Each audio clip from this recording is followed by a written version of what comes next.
జై శ్రీరామ్. శ్రీమాత్రే నమః. శ్రీ గురుభ్యో నమః.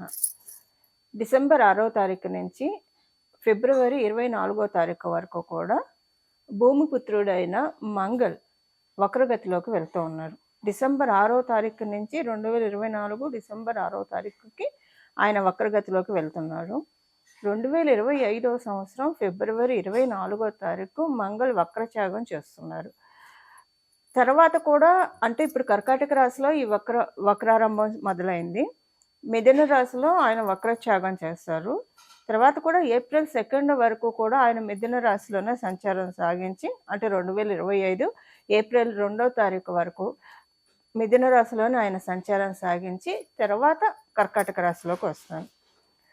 ద్వాదశ రాశుల వాళ్ళకి ప్రతి ఒక్కళ్ళు మంగళ ఇంపాక్ట్ డెఫినెట్గా మనందరి జీవితాల్లో ఉంటుంది. ఎందుకంటే భూమిపుత్రుడు అసలు మనము మన లైఫ్లో ఎలా ఉంటున్నాము, అగ్రెషన్ అనేది ఎక్కడ చూపిస్తున్నాము, అవసరమైన చోటు చూపించాలి, అన్ని చోట్ల మన ప్రతాపం చూపించకూడదు. అలాగని అన్ని చోట్ల చేతులు ముడుచుకొని కూడా కూర్చోకూడదు. ఈ రెండూ ఉండకూడదు.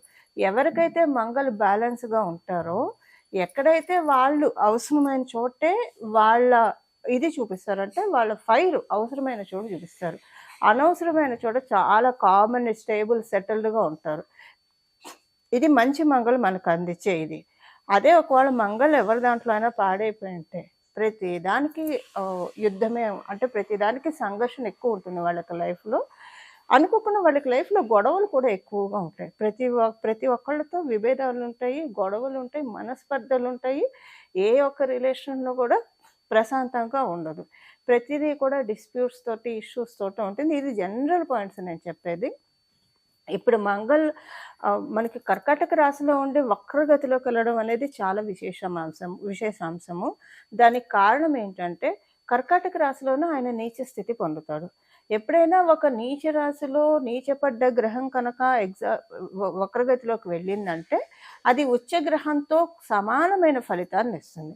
ఈ ఉచ్చగ్రహంతో సమానమైన ఫలితాలు ఇచ్చేది ద్వాదశ రాశుల వాళ్ళకి ఎలాంటి ఇంపాక్ట్ ఉంటుంది. అండ్ ద్వాదశ రాశుల్లో 5 రాశుల గురించి మనం ప్రధానంగా, అన్ని రాశుల గురించి మనం మాట్లాడుకుందాము.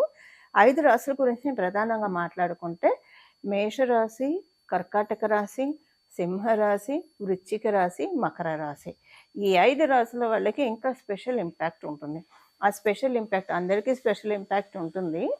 ఎందుకు నేను ఈ 5 పర్టికులర్ రాశులు చెప్పానంటే మేష వృశ్చిక రాశుల వాళ్ళకి ఆయనే రాష్ట్రాధిపతి. కర్కాటక సింహ రాశుల వాళ్ళకి పరిపూర్తి రాజయోగాన్ని ఇస్తాడు. ఆయన ఒక్కడు చాలు వాళ్ళ జీవితాన్ని అప్లిఫ్ట్ చేయడానికి. ఏ గ్రహం అనుకూలించకపోయినా ఆయన ఒక్కడు చూడ, ఆయన దశ అంతర్దశలో ఆయన కనుక మంచి ప్లేస్లో ఉంటే, మంచి ప్లేస్లో లేకపోయినా మంచిగా చేస్తాడు. మంచి ప్లేస్లో ఉంటే వాళ్ళ జీవితాన్ని 360 degrees ట్రాన్స్ఫర్మేషన్ మోడ్లోకి తీసుకెళ్ళి తీరుతాడు. ఇంకా వేరే గ్రహాల బలం బాగా ఉందనుకోండి, గురు భగవానుడు బలం, ఇలా అందరి బలం బాగా ఉంటే ఇంకా ఎక్స్ట్రీమ్ వాళ్ళకి వెళ్ళిన తర్వాత ఎవరు అంటే వాళ్ళు ఇంకా ఆ పొజిషన్ అనేది వాళ్ళకి సుస్థిరం అయిపోతుంది. ఇంతటి యోగాన్ని ఇచ్చే మంగళుడు కర్కాటక రాశి, సింహరాశి వాళ్ళకి పరిపూర్తి రాజయోగాన్ని ఇస్తాడు. ఇక మకర రాశి అంటే మకర రాశిలోనే ఆయన ఎగ్జాల్టేషన్ తీసుకుంటాడు కాబట్టి మకర రాశి వాళ్ళకి కూడా ఇది ఒక మంచి ఇండికేషన్స్ సూచిస్తుంది. అలా ఇప్పుడు ఈ 5 రాశులు అనే కాకుండా అన్ని రాశుల వాళ్ళకి మంగళ ఇంపాక్ట్ ఎలా ఉంటుంది. కుజ అంటే దీనికి అర్థం మనం కుజుడు అని అంటాం. దీనికి అర్థం కూడా మనం తెలుసుకుందాము. కు అంటే భూమి, జా అంటే పుట్టుట. అంటే జా అనేది మనము దేని నుంచి అయినా పుట్టడాన్ని జా అంటాం. భూమి పుత్రుడు కాబట్టి భూమి నుంచి పుట్టాడు కాబట్టి ఆయనకి కుజ అని పేరు వచ్చింది. అయితే ఆయన ఎక్కువగా మనం మంగళ్ అని సంబోధిస్తే కనుక ఆయన చాలా ప్రీతి పొందుతాడు. ఇక్కడ ఒక చిన్న నోట్ ఏంటంటే మనకి కూడా ఒక చిన్న స్వార్థం. ఎప్పుడు కూడా మంగళం అంటే తదాస్తు దేవతలు ఏదో ఒక రోజు తదాస్తు అంటే మన జీవితంలో సన్మంగళాలు ఇంకా ఫిక్స్ అయిపోతాయి. ఆ సన్మంగళాలకి కొదవ ఉండదు. అబండెన్స్ అంటారు కదా, సమృద్ధిగా మన జీవితంలో సన్మంగళాలు ఉంటాయి. ఎప్పుడు మనం అందుకే కదా మన చిన్నప్పటి నుంచి మన పెద్దలే కావచ్చు, మన పూర్వీకులే కావచ్చు, ఇవన్నీ ప్రాక్టీస్ వస్తున్న వర్డ్సే. ఏదైనా అయిపోతే నిండుకుందని చెప్తారు. సో ఇలా మనకి ఫస్ట్ నుంచి వస్తున్నది. ఒకవేళ ఎవరినన్నా తిట్టాలన్నా, నీళ్ళు బంగారం కాను అని అంటారు, లేదా నీ నోట్లో బెల్లం కొడతా అని తిడతారు. ఏదైనా కోపం వచ్చినా కూడా మంగళకరంగానే వాళ్ళు వర్డ్స్ ఉండే విధంగా జాగ్రత్త పడేవాళ్ళు మన పూర్వీకులు. అందువల్ల మన నవగ్రహాల్లో ఒక గ్రహమైన ఈయన నిజంగానే మంగళ కదా, ఆయనకు ఒక పేరు మంగళ. అందుకే కుజదోషం అనే కంటే జనరల్గా మనం వినే నానుడి మంగళ దోషం అనే జనరల్గా వింటూ ఉంటాము. సో మనం మంగళ్ అని ఎక్కువగా మనం ఆయన సంబోధిస్తూ ఉంటే, మీ జన్మ జాతకంలో మంగళ ప్లేస్మెంట్ సరిగ్గా ఉన్నా లేకపోయినా మీరు కరెక్ట్ చేసుకోగలుగుతారు. సో ఎక్కువగా ఎవరితోటైనా మీరు అడ్రస్ చేసేప్పుడు ఈ గ్రహం అని అడ్రస్ చేసేప్పుడు మంగళ అని అడ్రస్ చేయడం ప్రాక్టీస్గా పెట్టుకుంటే కనుక మన జన్మ జాతకంలో మంగళ బాగా ఉంటే చాలా మంచి ఫలితాన్ని ఇస్తారు. ఒకవేళ బాగోలేకపోయినా దాన్ని మనం రిపేర్ చేసినట్లు అవుతాం, కరెక్ట్ చేసిన వాళ్ళం అవుతాం. ఇది ఒక రెమెడీ కింద కూడా మనం కన్సిడర్ చేసుకోవచ్చు. ఇప్పుడు మనం ద్వాదశ రాశుల వాళ్ళకి మంగళ ఇంపాక్ట్ ఎలా ఉంటుంది? ఆయన ఆయన వక్రగతి ఎక్కడో లేదు, కర్కాటక రాశిలోనే ఆయన వక్రగతి ఉంది. కర్కాటక రాశిలో ఆయన వక్రగతి ఎలాంటి ఇంపాక్ట్ తెచ్చిపెట్టబోతుంది అంటే ఉచ్చ స్థితి కింద ఇక్కడ కన్సిడర్ అవుతుంది మనకి. ఈ ఉచ్చ స్థితిలో ఉన్న మంగళ ద్వాదశ రాశుల వాళ్ళకి ఎలాంటి ఇంపాక్ట్ ఇస్తున్నారు, దీనికి చేసుకోవాల్సిన అంటే వీటిలో సపోజ్ మీ జన్మజాతకంలో ఇప్పుడు టైం సరిగ్గా లేకపోతే దీన్ని మీరు గ్రాప్ చేసుకోవడానికి ఏం పరిహారాలు చేసుకోవాలి? ఇప్పుడు మంగళ దశ జరిగే వాళ్ళకి, మంగళ అంతర్దశ జరిగే వాళ్ళకి, ఇందాక మనం తెలుసుకున్న 5 రాశుల వాళ్ళకి ఇంపాక్ట్ కొంచెం హాయిగా ఉంటుంది, ఏదైనా గుడ్ ఇంపాక్ట్ ఉంటుంది. ఈ మంచి ఫలితాలు ఏంటనేది ఇప్పుడు మనం ఒక్కొక్క రాశి వారీగా తెలుసుకుందాం విడివిడిగా. ధనుసు రాశిలో పుట్టిన వాళ్ళకి మంగళ్ వక్రగతిలోకి వెళ్తూ ఎలాంటి ఫలితాన్ని ఇస్తున్నాడు? మీకు పంచమ మరియు వ్యయాధిపతి అవుతూ ఉన్నాడు. అష్టమ స్థానంలో వక్రగతిలోకి వెళ్తున్నాడు. అష్టమ స్థానంలో వక్రగతిలోకి వెళ్ళడము, మీరు కనుక మీ ఇంట్లో వాళ్ళు కావచ్చు, మీరు కావచ్చు, ఏదైనా ఇంటికి సంబంధించినవి మీరు చెయ్యాలని అనుకుంటున్నారు, చాలా పోస్ట్పోన్ చేస్తూ ఉన్నారు, పెండింగ్లో పెడుతూ ఉన్నారు, చెయ్యట్లేదు. అది డబ్బుల సమకూరక కావచ్చు, అవకాశం రాక, లేదా పరిస్థితులు అనుకూలంగా లేక, ఏ గ్రౌండ్లో అయినా జరుగుతూ ఉంటుంది. సో ఈ గ్రౌండ్లో ఏది ఉన్నా సరే మీరు ఇంటికి సంబంధించినవి కావచ్చు, ఇంట్లో ఉన్న వస్తువులకి సంబంధించినవి కావచ్చు, ఇంట్లో ఉన్న మనుషులకి సంబంధించిన విషయాల్లో ఏదైనా నిర్ణయాలు మీరు పెండింగ్ పెడితే, ఇప్పుడు ఆ పెండింగ్లో ఉన్న నిర్ణయాలన్నీ కూడా మీరు క్యారీ ఫార్వర్డ్ చేసే మంచి శుభ సమయం ఇది. విదేశాలు వెళ్ళాలని అనుకునే వాళ్ళకి ఇది చాలా మంచి శుభ సమయం, విదేశాలు వెళ్తారు. మీకు దేని గురించి అయితే మీరు బాగా హార్డ్ వర్క్ చేస్తూ ఉన్నారో ఇన్నాళ్ళు, సో హార్డ్ వర్క్ అంటే ఒక విషయం మీద డెఫినెట్గా ధనుసు రాశిలో పుట్టిన వాళ్ళు ఒక విషయం మీద రీసెర్చ్ చేయడము, హార్డ్ వర్క్ చేయడము జరుగుతూ ఉంది గత కొన్నాళ్ళుగా. సో మీరు చేస్తున్నారు, హార్డ్ వర్క్ చేస్తూనే ఉన్నారు, ఒక్కోసారి ఫలితం ఇస్తుంది, ఒక్కోసారి ఫలితం రావట్లేదు.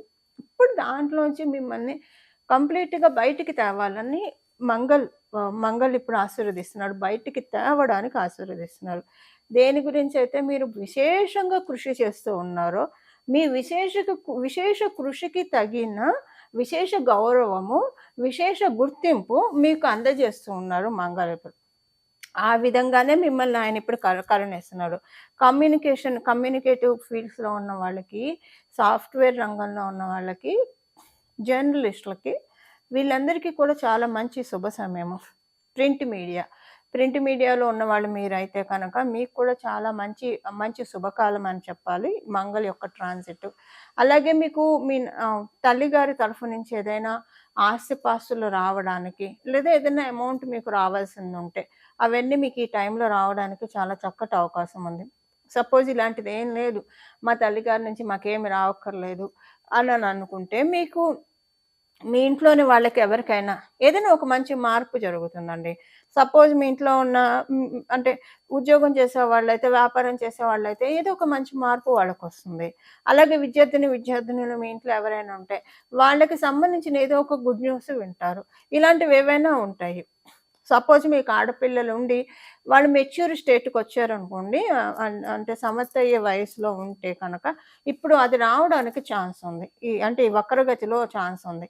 అది మంచిదండి. ఒకవేళ అలా అయితే కనుక చాలా మంచిది. మీరు రిజిస్టర్ చేసి పెట్టుకోండి ఈ విషయాన్ని. చాలా మంచి జోన్‌లోకి మీరు ఇక్కడి నుంచి ఒక 2 ఇయర్స్ లోపల చాలా మంచి జోన్‌లోకి మీరు ఎంటర్ అవుతున్నారు. మీ లైఫ్‌లో ఉన్న ట్రాఫిక్‌లో ఉన్న రెడ్ సిగ్నల్స్‌ని భగవంతుడు మంగళ రూపంలో తీసేస్తున్నాడు. అన్ని గ్రీన్ సిగ్నల్సే. మేబీ పౌజ్ ఉంటుంది. యెల్లో లైట్ పడినప్పుడు మనం ఆగుతాం కదా! అలా చిన్నగా పౌజెస్ ఉంటాయేమో కానీ, స్టాప్ అనే సిగ్నల్ రాదు మీ లైఫ్‌లో. అలా రాకుండా మిమ్మల్ని ముందుకు తీసుకెళ్తాడు. ఇది ఎక్కడ అందరికీ పాయింట్ అప్లికేబిలిటీ ఉండదు. మీకు ఆడపిల్లలు ఉండి, వాళ్ళు యుక్త వయసులో ఉండి, ఇప్పుడు మెచ్యూర్ అయ్యే వయసులో ఉండి మెచ్యూర్ అవుతారు డెఫినెట్‌గా. బట్ అలా అయితే కనుక మీ అదృష్టం అండి. అంటే మీ పాప జన్మజాతకం చాలా బావుంది అని మీరిక్కడ రాసి పెట్టుకోవాలి. సో, అలా మీకు అలా లేకపోతే మరి మాకు ఉండదా అని మీరు కలత చెందకండి. మీకొక ఇండికేషన్ వస్తుంది. అంటే అలా అందరికీ అలానే ఉండాలని ఉండదు కదా! మీకు ఇండికేషన్ ఏమొస్తుందంటే, సడెన్‌గా మీకు అంటే మీ డైరీలో కావచ్చు, మీ షెడ్యూల్‌లో లేని ఖర్చు ఒకటొస్తుంది. సడెన్‌గా వస్తుంది. ఆల్ ఆఫ్ ఎ సడెన్ వస్తుంది. అసలు అంతకుముందు మీకు ఈ ఖర్చు గురించి ఆలోచన కూడా ఉండదు. ఇలాంటి ఖర్చు చేస్తానని కూడా మీరు అనుకోరు. పెద్ద ఖర్చు అని చెప్పను, చిన్న ఖర్చు అని చెప్పను. బట్ ఒక ఖర్చు. ఆ ఖర్చు అసలు దీనికి కూడా నేను ఖర్చు పెడతానా అని ఇన్నాళ్ళు అనుకోలేదు. అనుకున్నది ఏదో ఒక పెక్యులర్ థింగ్ ఒకటిస్తాడు మంగళ్. అదొచ్చిందంటే అక్కడి నుంచి మీరు రిజిస్టర్ చేసుకొని ఒక 2 ఇయర్స్ లోపల మీకు కూడా అంతేనండి. అంటే గ్రీన్ సిగ్నలే ఇస్తాడు. Yellow signal and green signal ఇంతే ఉంటుంది. రెడ్ సిగ్నల్ మాక్సిమం ఎలిమినేట్ అవుతుంది మీ లైఫ్స్‌లోంచి. ఇది మంగళ్ మీకు వక్రగతిలో ఉంటూ ప్రసాదించే ఫలితాలని. ఇది మీకు మంగళ వక్రగతిలో ఉంటూ ప్రసాదించే ఫలితాలు. మంగళ వక్రగతి కర్కాటక రాశిలో ఉన్న మంగళ వక్రగతి ఉచ్చ ఫలితాలని మనందరి జీవితంలో సన్మంగళాలని మనం పొందడానికి మనందరం చేసుకోవాల్సిన పరిహారము. లక్ష్మీ నరసింహస్వామి వారి ఆరాధన. నమో భగవతే లక్ష్మీ నారసింహాయ. నమో భగవతే లక్ష్మీ నారసింహాయ. నమో భగవతే లక్ష్మీ నారసింహాయ. ఈ నామాన్ని ప్రతిరోజు 108 సార్లు అంతకంటే మించిన సార్లు మీకు ఓపికండి, టైం తీరిక ఉంటే, లేదా మీరు ఏ పని చేస్తున్నా సరే మీ పని మీరు చేసుకుంటూ ఈ నామాన్ని 24/7 మీ మనసులో అనుకుంటూ ఉంటే, పడుకున్నప్పుడు మెలుకు వచ్చినప్పుడు కూడా ఈ నామాన్ని జపించగలిగితే చాలా మంచిది. ఇదొకటి. మీరు స్వామివారికి సంబంధించిన స్తోత్రాలు ఇవేవన్నా చదువుకుంటే మంచిది. ఇంటి దగ్గర ఉన్న లక్ష్మీ నరసింహస్వామి వారి క్షేత్రాలు కావచ్చు, లేదా ఆయన స్వయంభూగా వెలిసిన క్షేత్రాలు కావచ్చు, వీటిని ఈ సమయంలో ఏదో ఒకసారి దర్శించుకోవడానికి ప్రయత్నిస్తే మంచిది. వీటన్నిటితో పాటు మేజర్‌గా మనం చేయాల్సింది లక్ష్మీ నరసింహస్వామి వారి అవతార ఘట్టాన్ని మనం ప్రతిరోజు మననం చేసుకోవాలి మనసులో. శ్రీమద్ భాగవతంలో దశావతారాల గురించి మనకి ప్రస్తావన ఉంటుంది. అందులో ఒకటైన లక్ష్మీ నరసింహస్వామి వారి అవతారం ఘట్టము ప్రతిరోజు చదివితే చాలా మంచిది. చదివితే అసలు చాలా మంచిది. లేదా విన్నా మంచిది. ఈ రెండిటికి టైం కుదరలేదు. అసలైతే మనకు తెలుసు కదా ప్రహ్లాద చరిత్ర, లక్ష్మీ నరసింహస్వామి ఆవిర్భావం ఎలా అయింది. ఇవన్నీ రోజు మననం చేసుకోవడం. ప్రతిరోజు మీరు చక్కగా స్నానం చేశాక లక్ష్మీ నరసింహస్వామి అవతార ఘట్టాన్ని ఒక్కసారి మననం చేసుకుంటే చాలా సన్మంగళాలు జరుగుతాయి. ఇక్కడ ఏంటంటే ఆయన ఉచ్చస్థితి పొందుతుంది. నీచ స్థితి అయిన కర్కాటక రాశిలో ఆయన ఉచ్చస్థితి వక్రగతిలో ఉండి పొందుతూ ఉన్నాడు. సో ఈ కర్కాటక రాశి నుంచి ఆయనకు వెళ్ళేది మిథున రాశిలోకి కాబట్టి లక్ష్మీ నరసింహస్వామి వారిది అంటే ఇప్పుడు మనం మంగళకి ఆంజనేయ స్వామి వారిని పూజించవచ్చు, సుబ్రహ్మణ్య స్వామి వారిని పూజించవచ్చు, లక్ష్మీ నరసింహస్వామి వారిని పూజించవచ్చు. అంటే ఇప్పుడు ఉన్న ఈ ప్రత్యేక దీంట్లో లక్ష్మీ నరసింహస్వామి వారి ఆరాధన చేసుకుంటే లక్ష్మీ నరసింహస్వామి వారి ఆవిర్భావ ఘట్టం వింటే చాలా మంచిది. మీరు కార్తికేయుడిని పూజించవచ్చు, హనుమంతుడిని కూడా పూజించవచ్చు, ఎవరినైనా పూజించవచ్చు. లేదా ముగ్గురిని కలిపి పూజిస్తామంటే ఇంకా మంగళం, ఇంకా శుభంగా ఉంటుంది.